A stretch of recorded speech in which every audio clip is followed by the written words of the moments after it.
नमस्कार दोस्तों, teaching with Shubham में आप सभी का हार्दिक स्वागत है। आज की क्लास में हम देखेंगे गणित। और गणित का जो पहला टॉपिक आता है वो है नंबर सिस्टम, संख्या पद्धति। तो नंबर सिस्टम क्या होता है? नंबर मानी होती है संख्या, सिस्टम मानी होती है एक पद्धति, यानी कि संख्याओं की एक पद्धति। तो जो संख्याएं होती हैं 0 से 9 तक 10 संख्याएं होती हैं। तो इन 10 संख्याओं में ही सब खेल है। कौन कौन सी संख्या होती है, कौन सी प्राकृतिक है, पूर्ण है, 0 लगा देंगे तो क्या बन जाएगी। इसी संख्याओं को आगे देखते हुए देखते हैं हम। तो पहले बात करें हम प्राकृतिक संख्याएं। तो प्राकृतिक संख्याएं कौन सी होती हैं? तो जितने भी सब नंबर हैं 0 को छोड़कर वो सब क्या कहलाती हैं? प्राकृतिक संख्याएं। तो प्राकृतिक संख्याएं कौन कौन सी होती हैं उन्हें हम देखेंगे। किसको छोड़कर? 0 को छोड़कर।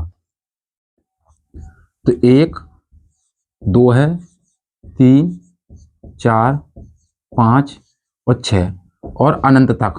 तो ये क्या कहलाएंगे? हमारी प्राकृतिक संख्याएं। लेकिन 0 ना हो, ध्यान रहे 0 ना हो। 0 अगर लगा दें इन्हीं संख्याओं में तो क्या बन जाएंगे? पूर्ण संख्याएं। तो पूर्ण संख्या क्या होती हैं? तो पूर्ण संख्या वे संख्या होती हैं जिनमें क्या हो? 0 भी शामिल हो, 0 भी शामिल हो, 0 भी शामिल हो और अनंत तक। अनंत तक प्राकृतिक संख्या, सबसे छोटी प्राकृतिक संख्या कौन सी है? 1। तो सबसे छोटी प्राकृतिक संख्या, सबसे छोटी प्राकृत संख्या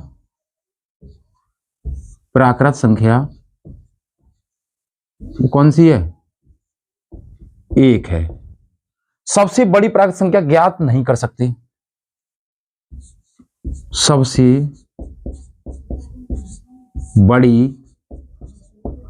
सबसे बड़ी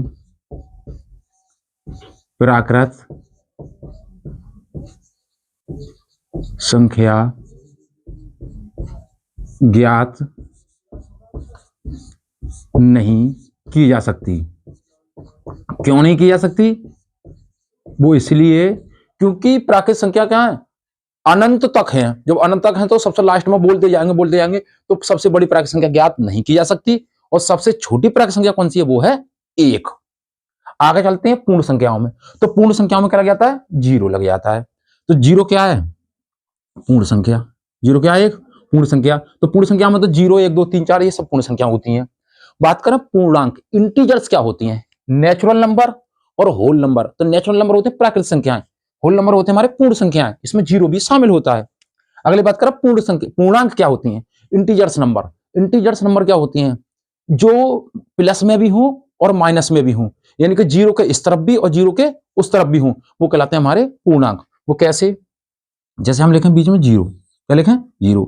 अब 0 के बाद इधर की तरफ चला तो 1 माइनस का 1 आएगा और माइनस का 2 आएगा और माइनस का 3 और माइनस का 4। तो इधर की तरफ और इस तरफ भी लिखें तो 1 2 3 और 4। ये कहां चलेगा? अनंत तक। और ये भी कहां चलेगा? अनंत तक। ये भी कहां चलेगा? अनंत तक। तो ये क्या कहलाते हैं? हमारे पूर्णांक संख्या। पूर्णांक संख्या वे होती हैं जो प्लस में भी हो और माइनस में भी हो, यानी कि 0 से प्लस की तरफ भी ले जाए अनंत तक और 0 से माइनस की तरफ भी ले जाए कहां? अनंत तक। तो वे कहलाते हैं हमारे पूर्णांक। पूर्णांक संख्या कहलाती हैं। क्या कहलाती हैं? पूर्णांक संख्या। उन पूरा अंक, पूरा अंक तो पूर्णांक संख्या वे होती हैं। उम्मीद करता हूं समझ पा रहे होंगे। बात करें परिमेय संख्याओं की। तो परिमेय संख्या वे संख्याएं होती हैं। परिमेय संख्या कौन सी होती हैं? वे संख्याएं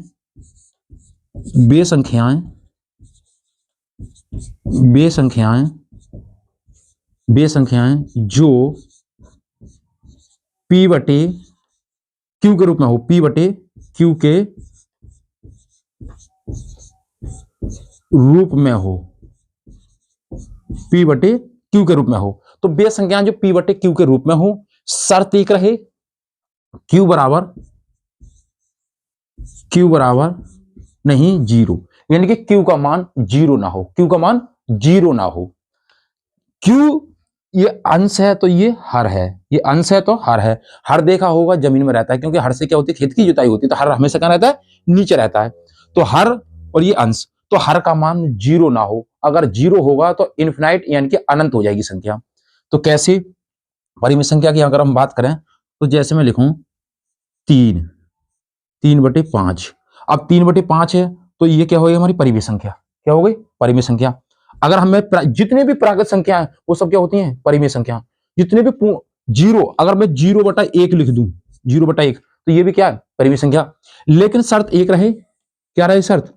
कि किसी भी संख्या का मान, जैसे 4 मैंने 0 लिख दिया, तो ये परिमेय संख्या नहीं है, क्योंकि 0 से भाग देंगे तो अनंत हो जाएगा। क्या बन जाएगा?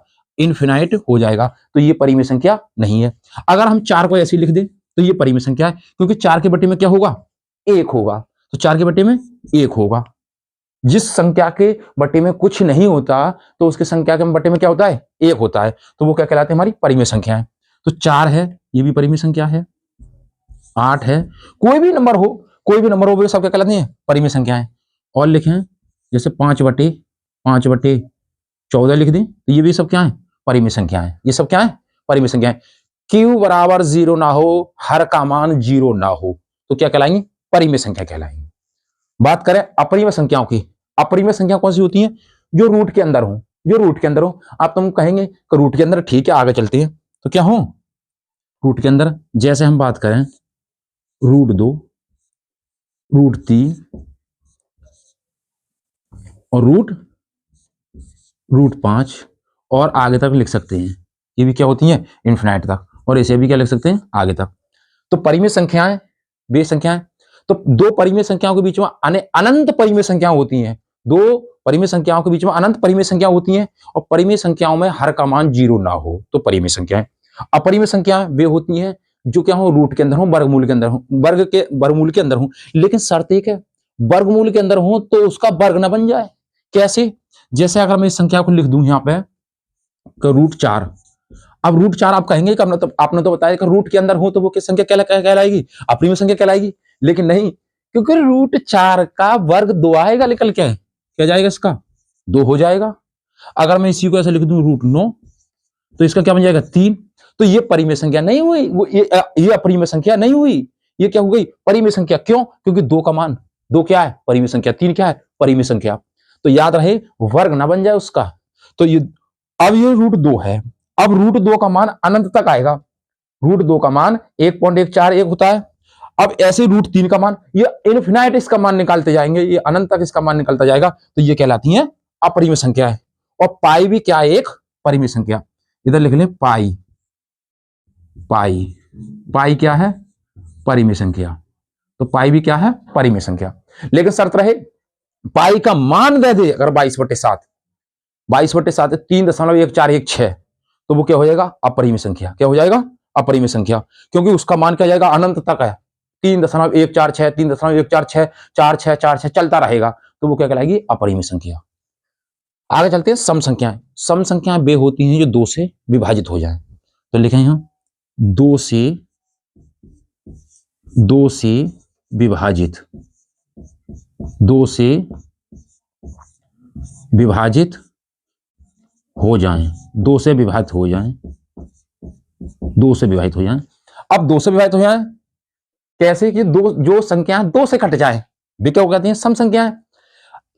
एक शर्त और रखें इसी में याद, एक तो 2 से विभाजित वाली, और एक है इकाई अंक। इकाई अंक क्या हो? इकाई अंक 0 हो, 2 हो, 4 हो, 6 हो, 8 हो। तो इकाई अंक क्या हो? या तो 0 हो, 2 हो, 4 हो, 6 हो, 8 हो। तो क्या कहलाएंगे? वो संख्या सम संख्याएं कहलाती हैं। जैसे यहां पे लिखें, जैसे मैं लिख दूं, कोई भी संख्या लिख सकते हैं आप, 524, 800, 830। तो ये क्या है? इकाई अंक 4 है, 2 से कट जाएगी। 0 इकाई अंक 2 से विभाजित हो जाएगी, 2 से विभाजित हो जाएगी। तो ऐसी संख्याएं जिसके इकाई अंक 0 हो, 2 हो, 4 हो, 6 हो, 8 हो, वे संख्याएं सम संख्याएं कहलाती हैं। संख्या कोई सी भी हो, कोई परेशानी नहीं है। आगे चलते हैं विषम संख्याएं। ऐसी संख्याएं जो 2 से ना कटें। तो जो संख्याएं 2 से विभाजित ना हो,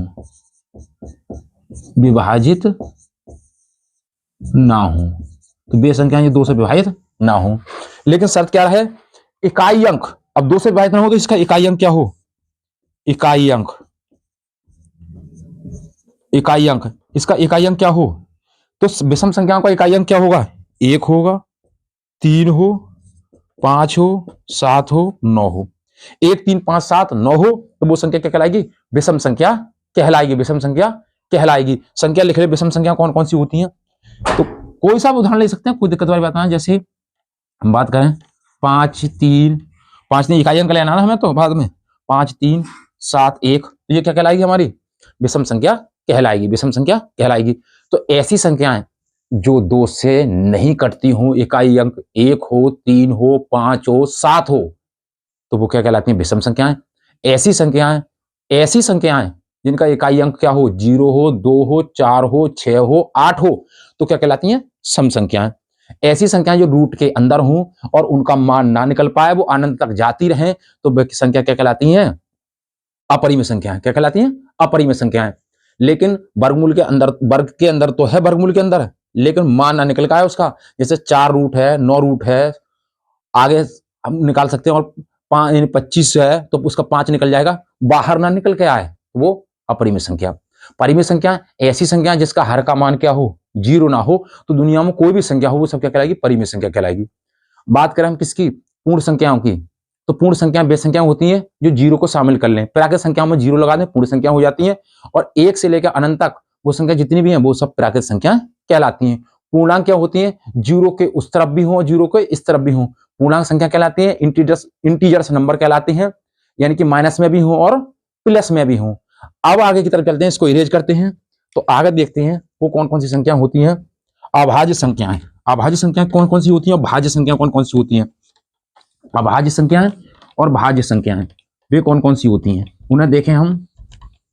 तो ये उम्मीद करता हूं समझ पाए होंगे। प्राकृत संख्याएं, पूर्ण संख्याएं, पूर्ण संख्या कौन कौन सी होती हैं, प्राकृत संख्या कौन कौन सी होती हैं। अब आगे हम जो देखेंगे वो देखेंगे भाज्य संख्याएं, अभाज्य संख्याएं, पूर्ववर्ती संख्याएं, परवर्ती संख्याएं, अनुवर्ती संख्याएं। इन संख्याओं को आगे हम देखेंगे। उसके बाद हम इस क्लास के बाद आगे की तरफ हम देखें, आगे देखते जाएं। तो आइए चलते हैं। अगर हम बात करें किसकी? इसी संख्याओं में, इसकी क्रम में अभाज्य संख्याएं क्या हो? अभाज्य संख्याएं। तो अभाज्य संख्या क्या होती हैं? सबसे छोटी अभाज्य संख्या वो 2 है जिसका क्या हो? 1 से विभाजित हो, 1 से हो और स्वयं से विभाजित हो, 1 से हो या स्वयं। तो अभाज्य संख्या या ऋण संख्या है।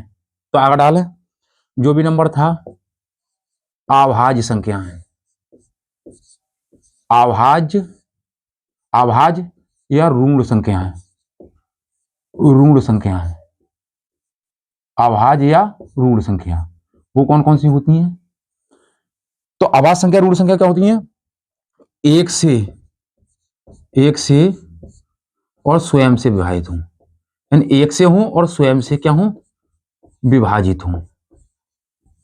1 से हो और स्वयं से विभाजित हो, 1 से हो और स्वयं से विभाजित हो, तो क्या कहलाती है? हमारी अभाज्य संख्याएं। कैसी? जैसे हम लिखें, सबसे छोटी अभाज्य संख्या 2 है, 3 है, 5 है, 7 है और इन्फिनाइट तक। मतलब समझे, अब ये 2 है, 2 को हम काटेंगे तो या तो 1 से कट जाएगी या 2 से कट जाएगी। ऐसी 3 है, या 1 से कटेगी या 3 से। तो ऐसी संख्याएं जो 1 से कट जाएं या स्वयं से कट जाएं, ऐसी संख्याएं जो 1 से कटें या स्वयं से कटें, इन संख्याओं को हम कहते हैं असंयुक्त संख्याएं। असंयुक्त संख्याएं, अभाज्य संख्याएं या ऋण संख्याएं, एक ही बात है। असंयुक्त, असंयुक्त, असंयुक्त कहें, अभाज्य कहें या ऋण संख्या कहें, ऐसी संख्याएं जो अपने आप से कटें और 1 से कटें, तो उन्हें कहते हैं हम अभाज्य संख्याएं या ऋण संख्याएं। अगला देखेंगे हम भाज्य संख्याएं। क्या है? भाज्य संख्याएं। अब भाज्य संख्या कौन सी होती हैं? भाज्य संख्या कहें, यौगिक संख्या कहें, और इन्हीं को कहते हैं हम संयुक्त संख्याएं। संयुक्त संख्याएं, संयुक्त संख्याएं, संयुक्त संख्याएं। अब इस कौन कौन सी होती हैं ये देखें। भाज्य संख्या कहें, यौगिक संख्या कहें या संयुक्त संख्या कहें, तो इसका मतलब क्या है कि इसके अपवर्तक क्या हो? 2 से ज्यादा हो। अपवर्तक क्या हो? 2 से ज्यादा हो। मतलब समझे कैसे? अपवर्तक, अपवर्तक, अपवर्तक 2 से ज्यादा हो, 2 से ज्यादा हो। अपवर्तक अपवर्तक 2 से ज्यादा हो। अपवर्तक 2 से ज्यादा हो वो कैसे हो, तो उसे देखें। अपवर्तक मतलब जैसे बात करें हम 4 है, पहले 2 लिखें तब समझें कि जैसे 2 है, 4 है, 6 है, 8 है और 10 है और इन्फिनाइट तक। अब समझे कैसे कि 2 को अगर हम काट रहे तो इसको एक तो 1 से कट जाएगी और एक 2 से कट जाएगी। अब ये तो इसके तो 2 है गए, क्या है 2 अपवर्तक हुए इसके। अगर हम इसको काटना 4 को तो इसका क्या होगा 1 हो जाएगा, 1 से कट जाएगी और 2 से कट जाएगी और 4 से कटेगी। अब 6 की बात करें तो 6 कैसे कटेगी, 1 से कटेगी, 2 से कटेगी, 3 से कटेगी और 6 से कटेगी। तो ऐसी संख्याएं जिसके अपवर्तक क्या हो 2 से ज्यादा हो वो संख्याएं भाज्य संख्याएं, योगिक संख्याएं या संयुक्त संख्याएं कहलाती हैं, संयुक्त संख्या कहलाती है। तो समझ पाए होंगे। तो 2 इसमें नहीं है। अब सबसे छोटी पूछे तो सबसे छोटी भाज्य संख्या कौन सी है, तो सबसे छोटी ये है, छोटी सबसे छोटी कौन सी है, ये है। सबसे छोटी भाज्य संख्या कौन सी है, 4 है। और सबसे छोटी अभाज्य संख्या पूछे तो वो कौन सी है, सबसे छोटी अभाज्य संख्या 2 है। सबसे छोटी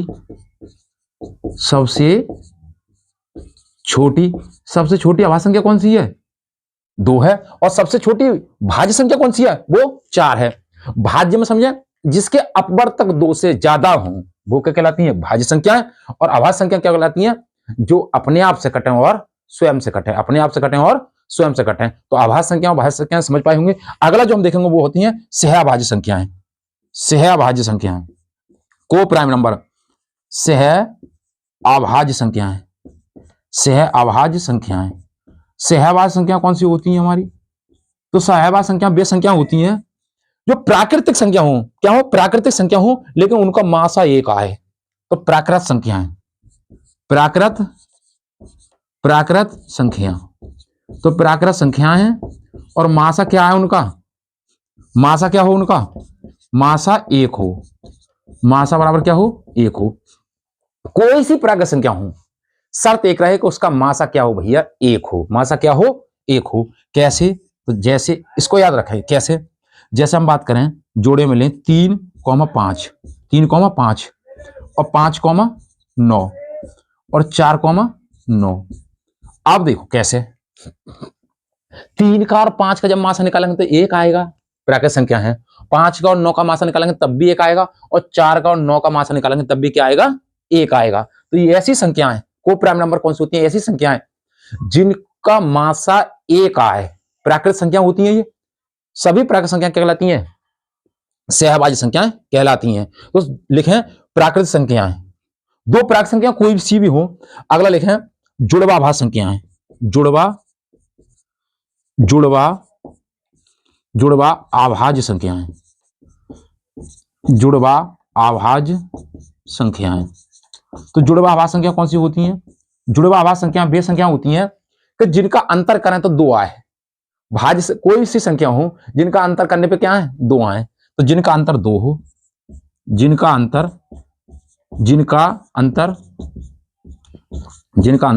क्या हो 2 हो, जिनका अंतर क्या हो भैया 2 हो। अब अंतर 2 कैसे हो, क्रमागत होंगी, देखो कैसे 3,5। अब इनका अंतर क्या है, इन दोनों करेंगे तो इसका अंतर क्या है 2। अगर लिखें अब ये नहीं बनेगी, देखो 5 इसका 4 अंतर आएगा। अगर लिखेंगे तो वो कौन सी आएगी 5,7, अंतर कितना है इसका 2। अगर लिखेंगे 7,9, अंतर कितना है इसका 2। तो ऐसी संख्याएं कि जिनका अंतर क्या हो अभाज्य संख्या हो लेकिन जिनका अंतर 2 हो, तो जुड़वा अभाज्य संख्याएं कहलाती हैं। अब आगे की तरफ करें, इसको मिटाएं, फिर आगे देखते हैं कौन सी संख्या होती है हमारी। आगे संपूर्ण संख्याएं कौन कौन सी होती हैं, तो संपूर्ण संख्याएं कौन कौन सी होती हैं उन्हें देखें। संपूर्ण संख्याएं पूर्ववर्ती संख्याएं और परवर्ती संख्याएं और अनुवर्ती संख्याएं, इन संख्याओं को देखें। और रामानुज संख्याएं, इन संख्याओं को देखेंगे हम। तो पहले बात करेंगे हम संपूर्ण संख्याओं की, किसकी, संपूर्ण संख्याओं की। संपूर्ण संख्याएं कौन कौन सी होती हैं इसे देखें। संपूर्ण संख्याएं तो लिखें, नंबर आप डालते जाएं, संपूर्ण संख्याएं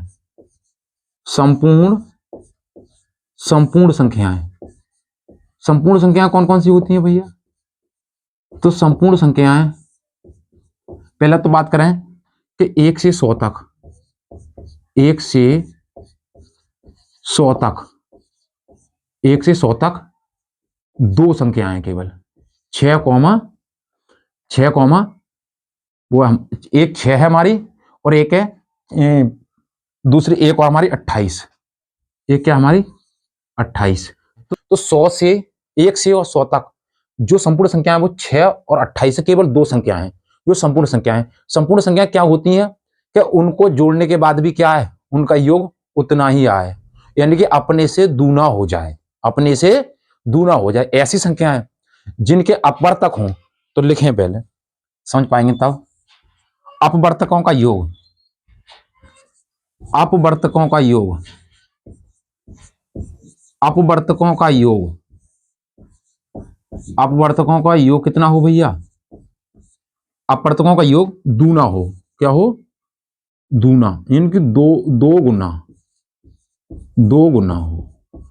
अपवर्तकों का योग क्या हो भैया, 2 गुना हो। कैसे, जैसे 6 के अपवर्तक की बात करें हम, 6 की, तो 6 के अपवर्तक कौन से, 1 से कटेगी 6, 2 से कट जाएगी, 3 से कटेगी, और किससे कटेगी भैया हमारी ये 6 से कटेगी। क्या कटेगी, 6 से कटेगी। तो अब इसको जोड़ें तो 1 और 2 3, 3 और 3 6, 6 और 6 12, 6 और 6 12। तो देखो 6 का दूना हो गया, 12 नहीं हो गया।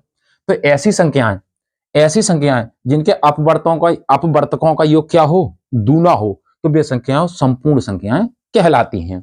अब जैसे बात करें 28 की, किसकी, 28 की, तो 28 किसके से कटेगी, 1 से कटेगी, 2 से कट जाएगी, और किससे कटेगी 28, 3 से कटेगी, या 3 से नहीं कटेगी। फिर अगला देखा हम 4 से, 4 7 28 होते हैं, 4 से कटेगी, 6 से नहीं, 5 से नहीं, 6 से नहीं, 7 से भी नहीं कटेगी, 7 से कट जाएगी। फिर 8 से नहीं कटेगी, 9 से नहीं कटेगी, फिर 10 से नहीं, 11 से नहीं, 12 से नहीं, 13 से नहीं, 14 से, फिर किससे कटेगी, 14 से कटेगी, और फिर किससे 28 से, और इसको आप जोड़ लेंगे। तो 1 और 3 कितने हो गए हमारे, 1 और 2 3, सॉरी 1 और 2 3, 3 और 4 7, 7 और 7 14, 14 4 28, और 28 और 28 56। तो ऐसी संख्याएं, देखो 28 का दूना 56 आया। ऐसी संख्याएं जिनके अपवर्तकों का योग दूना हो, संपूर्ण संख्याएं कहलाती हैं। तो 1 से 100 तक केवल दो ही संपूर्ण संख्याएं हैं, वो है 6 और 28, 6 और 28। आगे देखें रामानुज संख्याएं, रामानुज संख्याएं, रामानुज संख्याएं, रामानुजन संख्याएं वे कौन सी होती हैं, तो रामानुजन संख्या वे संख्या होती हैं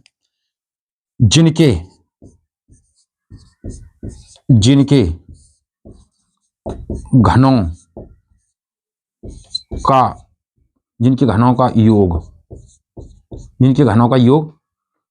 2 हो, यानी कि जिनके घनों का योग हो, लेकिन क्या हो, और शर्त में 2 बन जाए, 2 घन बने, 2 घन बन जाए, 2 घन बन जाए, 2 घन बन जाए। कैसे 2 घन बन जाए, तो एक संख्या ले हम, एक संख्या हमारी 1729। अब ये संख्या है, इसके 2 घन बनाए जाएं, और ऐसे घन बनाए जाएं दोनों से कट जाए वो। जैसे ये है हमारा 10, तो 10 का घन करेंगे हम, और प्लस किसका करेंगे हम, 9 का घन करेंगे, इसका 9 का घन। तो देखो 10 का घन और 9 का घन दोनों का एक ही संख्या है हमारे 1729 को याद रखें। तो 100 का हो जाएगा 1000, 100 का कितना बनेगा घन, 10 गुणा 10 गुणा 10, 3 बार, तो इसका बन जाएगा 1000। और 9 का कितना बनेगा 729, 729, तो इसका तो बनेगा 1000 और प्लस 729, तो बराबर बना क्या बनेगा 1729। तो 1729 हो गया। तो देखो एक घन बन गया इसका पूरा। अब दूसरा इसका एक घन और बनेगा इसी प्रकार से, जैसे हम बात करें इसकी, किसकी, इसकी कितना बनेगा इसका, एक तो बनेगा हमारा कौन सा 13, इसका बनेगा एक 12 का घन और प्लस 1 का घन, 12 और 1 13 होते हैं। तो 12 बारी हम कितने होती हैं 144, और 12 का आगे की तरफ जाएंगे तो इसका आएगा 1728।